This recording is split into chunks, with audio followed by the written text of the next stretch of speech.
The Dodgers hold the most awkward welcome back in Major League history.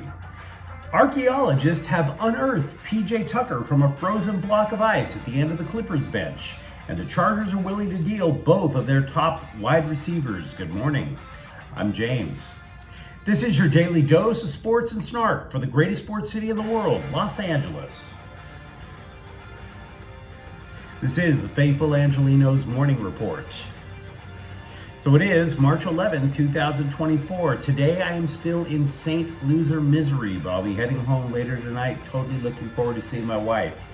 Hey, do you like being in the know about LA sports? Well, if you do, click and clack the like button. Click and clack the subscribe button. There's a notification bell. Hit that. It'll let you know when we drop new content. Sharing is caring. Let people know we exist, and by all means comment. I look forward to hearing from you guys. Now, before we go through the news and notes, a look at the scoreboard. LeBron James scored 29 points to lead the Lakers over Minnesota 120-109. Anthony Davis added 28.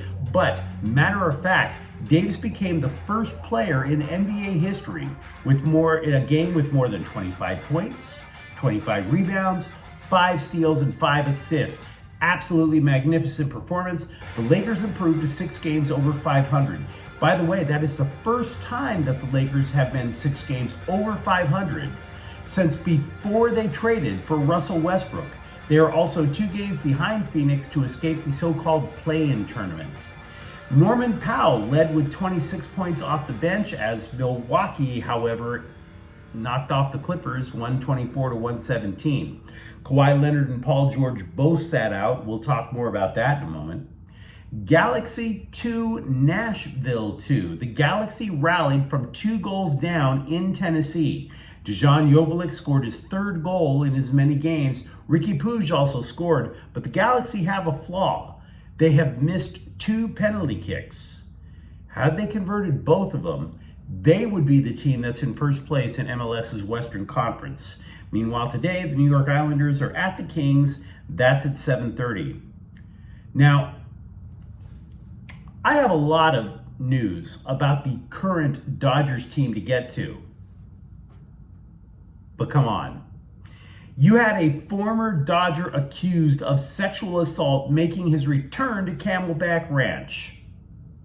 And awkward reunions make for great YouTube viewing numbers. So what do you say we talk about Trevor Bauer? Now, before we continue, let's remind ourselves of the basics about Trevor Bauer so that I don't get sued. Okay? The case never went to trial. There were lawsuits. Bauer's people uncovered a lot of text messages from the accuser's phone that insinuated that she was allegedly gold digging. All of it extremely unseemly. Major League Baseball suspended him. He winds up in Japan last year. He wants to return to the majors and is even willing to take minimum wage in order to do so. So now he's back. He's part of this independent travel team. Dodgers officials weren't mean about him showing up. They just didn't want to talk about it. Not a thing. Like it's humiliating. Like Trevor Bauer is a 6-foot catheter going up the urethra of baseball. That's how painful it was. Now, Bauer did show up with this traveling team. He faced Dodger minor leaguers on Sunday and pitches 3 shutout innings with 4 strikeouts. Dodgers brass was not there to witness it because I don't think they're interested. Let's just be real. Now, The Athletic did report about 100 people watched the spectacle. Some of the people in attendance wore Bauer's jersey. However, none of them appeared to be Major League scouts. Yesterday, meanwhile, we discussed how Emmett Sheehan is no longer in the running for the 5th starter job due to shoulder soreness. I threw out the names Ryan Yarbrough and Gavin Stone. Now look, there are other candidates, okay? But the scribes who cover the team believe that Stone is the guy with the inside track. He's added some muscle, which has also boosted his fastball. Coaches also believe that he no longer tips his pitches.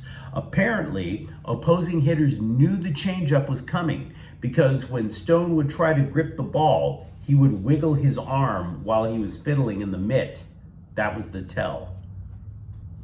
Blake Trinan, meanwhile, who was hit by a batted ball on Saturday, has a bruised lung. An x-ray cleared him of a fractured rib. The belief is that he could pitch for the Dodgers when they have 2 games in South Korea on March 20th and 21st. Brusdar Graterol, who was arguably the Dodgers' best reliever last year, will miss the trip to South Korea, however. He's got a hip problem and right shoulder soreness. You know about this if you have joint pain. One thing leads to another. The hip issue leads to Graterol overcompensating, which of course screwed with his mechanics, and next thing you know, his shoulder is sore. They do believe that he will be ready for what's being referred to as domestic opening day. In other words, real opening day on March 28th. Reliever Daniel Hudson signed a minor league deal with the Dodgers this offseason, but Dave Roberts said he has made the team. And this is nice because Hudson is basically the bad luck Schleprock of the Dodgers staff. Now, if you don't know who I'm talking about, Bad Luck Schleprock was this old-timey Flintstones cartoon character who couldn't get a break. Why is Hudson Bad Luck Schleprock? Well, he's had two Tommy John surgeries, missed a year due to knee surgery, and then when he comes back the next year, which was last year, he jacked up the other knee. So yeah, wowsy, woo, woo. At least he's going to make the team.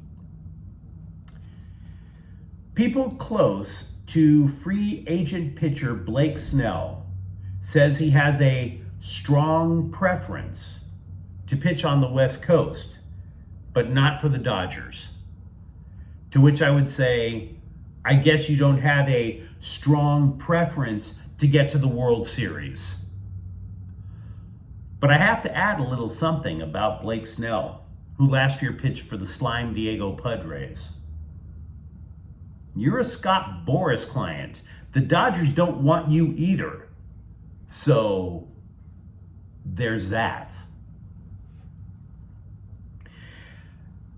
Meanwhile, as we mentioned earlier, Kawhi Leonard and Paul George sat out Sunday's Clippers game against Milwaukee. That would be the 6th time this season that the Clippers have had neither. They both sat out due to soreness, which could be a glorified way of saying load management. Because if you looked at the schedule, this was not only the second of back-to-back games, but it was back-to-back afternoon games. And then, oh, by the way, you factor in the changing of the clocks over the weekend, and the 2 tip-off times were 22 hours apart. Now, Coach Tyronn Lue described the schedule as, quote, very extreme, unquote. And this was the impetus that led, finally, to the Clippers having a PJ Tucker sighting.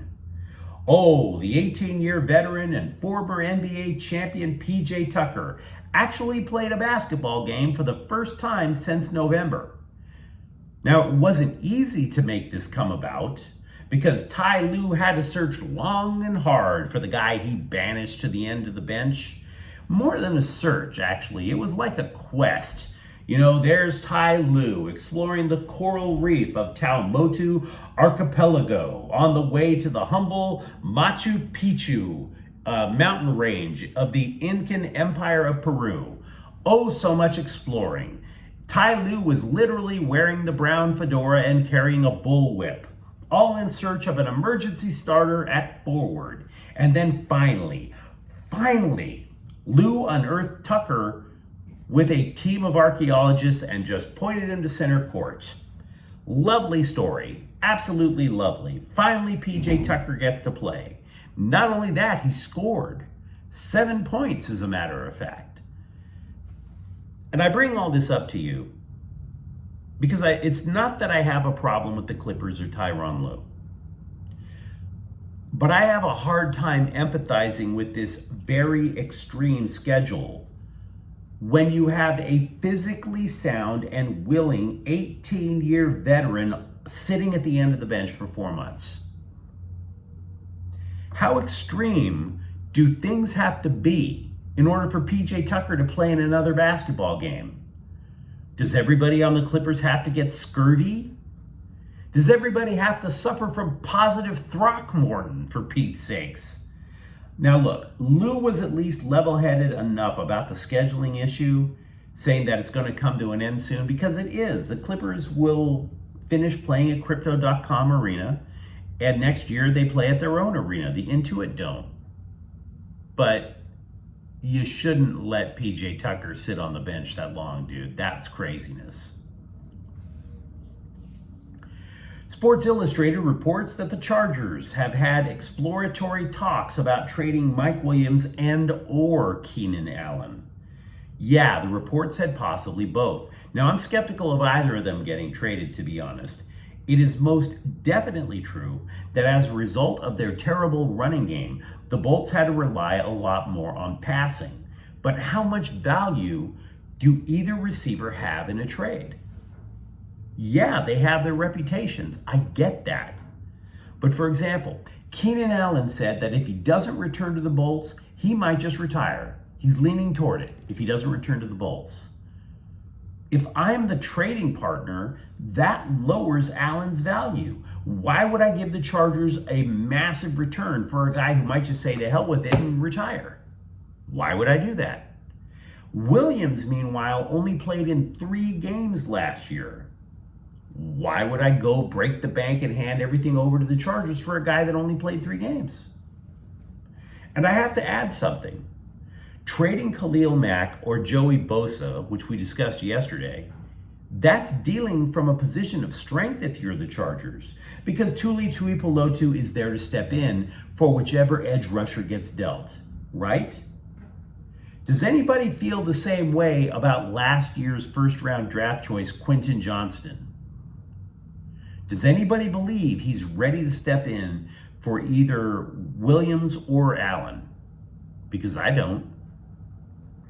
And by the way, the Chargers do have work to do one way or the other, because free agency in the NFL actually starts at 9 a.m. today. The Chargers are more than $21 million over the cap. This is according to Over the Cap. ESPN thought it was 19 million. Over the Cap says it's over 21. Either way, the Chargers have to clear that space to be cap compliant by 1 p.m. Wednesday. And if they want to sign any free agent, they have to clear out more space. So there's going to be some roster moves, some explosive ones coming out of the Bolts relatively soon. Maybe even today. Jared Vanderbilt of the Lakers has missed more than a month with a foot injury, but The Athletic is reporting that he could return before the end of the season. There is progress, according to the scribe who covers the Lakers. Quote, "It's just like a matter of timing. Is it 2 weeks from now? Is it 4 weeks from now?" End quote. Vanderbilt, by the way, is one of those guys that you love having on your team because he's not demanding the ball, which means the offensive forces on the Lakers will get their touches. All Vanderbilt wants to do is to make plays everywhere else on the court. He doesn't need to dominate on offense. The bracket for the Pac-12 tournament, the final Pac-12 tournament, is set. UCLA will face Oregon State in the opening round in Vegas on Wednesday. The Bruins beat them twice in the regular season. Meanwhile, USC will face Washington in Vegas on Wednesday. Now, the Trojans only played the Huskies once this year. They beat them up north 82-75. But you let me know what you think in the comments thread. Do you believe Trevor Bauer should be signed by a major league team? Do you believe, as I do, that the Clippers, if they're going to rest their starters, maybe they should ask PJ Tucker to pitch in a little more than once every 4 months? Or for that matter, do you think the Chargers are trading either an edge rusher or a wide receiver? If you enjoyed the content, don't forget to subscribe to Faithful Angelenos. We are talking LA sports every single day here. Thank you for watching. I'm James. We'll be back tomorrow. Faithful Angelenos is a Quian Corte El Queso production. Take care.